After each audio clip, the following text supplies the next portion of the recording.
Hi అండి, welcome to స్వయం పాకం. ఈరోజు రెసిపీ వచ్చేసి బేకరీ స్టైల్లో బ్రెడ్ టోస్ట్ ఎలా తయారు చేయాలో చూద్దాం.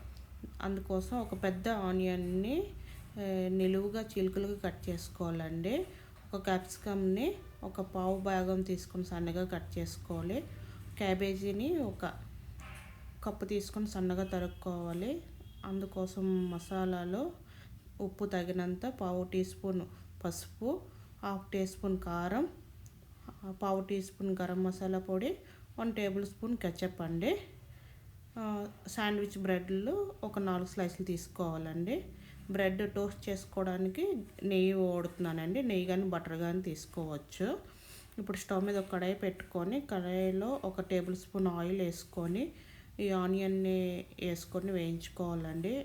ఆనియన్ అన్ని మెత్తపడి పింక్ కలర్లో వచ్చేంత వరకు వేయించుకోవాలండి.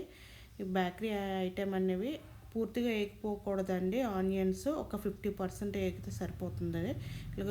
ఇక పింక్ కలర్లో వచ్చేసాయి కదండి, ఈ మాత్రం వేగితే సరిపోతుంది. అలాగే ఇప్పుడు క్యాప్సికమ్ని కూడా ఒక 2 నుంచి 3 నిమిషాల్లో వేయించుకోవాలండి. మెత్తగా అవ్వకూడదు. కొంచెం క్రంచీగా వెజిటేబుల్స్ ఉంటే బాగుంటుంది టోస్ట్కి. ఇప్పుడు కూడా కప్పు క్యాబేజీని కూడా వేసుకోవాలండి. క్యాబేజీ ఒక 3-4 నిమిషాలు పచ్చివాసన పోయినంత వరకు వేయించుకుంటే సరిపోతుంది.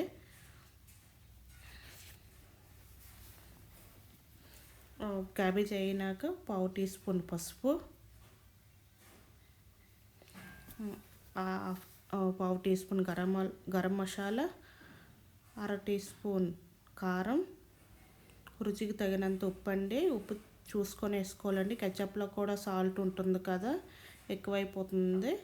ఇప్పుడు కెచప్ 1 స్పూన్ వేసుకొని బాగా మిక్స్ చేసుకొని ఇది పక్కన పెట్టుకోవాలండి. ఇదిగోండి, ఈ విధంగా బాగా మిక్స్ చేసుకోవాలి. అన్నీ సరిపోయేటట్టు కలిసిపోయినట్టు. ఇదిగోండి, బాగా మిక్స్ అయిపోయి ఈ కర్రీ అని పూర్తిగా చల్లారిపోవాలండి బ్రెడ్లో వేసుకోవడానికి. ఇప్పుడు స్టవ్ మీద ఒక ప్యాన్ పెట్టుకోవాలి. ప్యాన్ పెట్టుకుని పెనమంతా స్ప్రెడ్ చేసుకోవాలండి. వేసుకొని పెనం మీద గీ వేసుకొని ఇప్పుడు బ్రెడ్ని వేసుకోవాలండి. 2 వైపులా గోల్డెన్ బ్రౌన్ వచ్చినంత వరకు బ్రెడ్ని కాల్చుకోవాలి. ఇదిగోండి, పై వైపు కూడా బ్రెడ్ని గీని అప్లై చేసుకుంటున్నాను.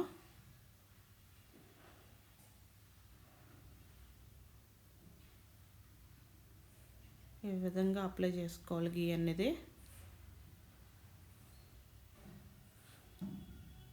2 వైపులా గోల్డెన్ బ్రౌన్ వచ్చినంత వరకు బ్రెడ్ని కాల్చుకోవాలండి.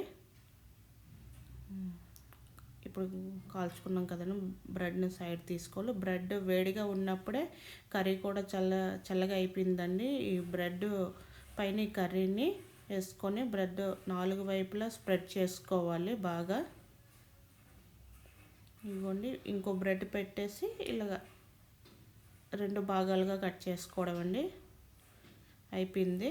ఇది కెచప్తో కానీ మైనస్తో కానీ సర్వ్ చేసుకుంటే చాలా బాగుంటుంది. కిడ్స్కి ఈవినింగ్ స్నాక్స్గా ఇస్తే చాలా బాగుంటుందండి. వాళ్ళు ఇష్టంగా తింటారు. మార్నింగ్ బ్రేక్ఫాస్ట్లో కూడా పెట్టొచ్చండి ఇది. ఈ రెసిపీ మీకు నచ్చినట్టయితే నా ఛానల్ సబ్స్క్రైబ్ చేసుకోండి, లైక్ చేయండి, షేర్ చేయండి, కామెంట్ చేయండి. Thank you for watching.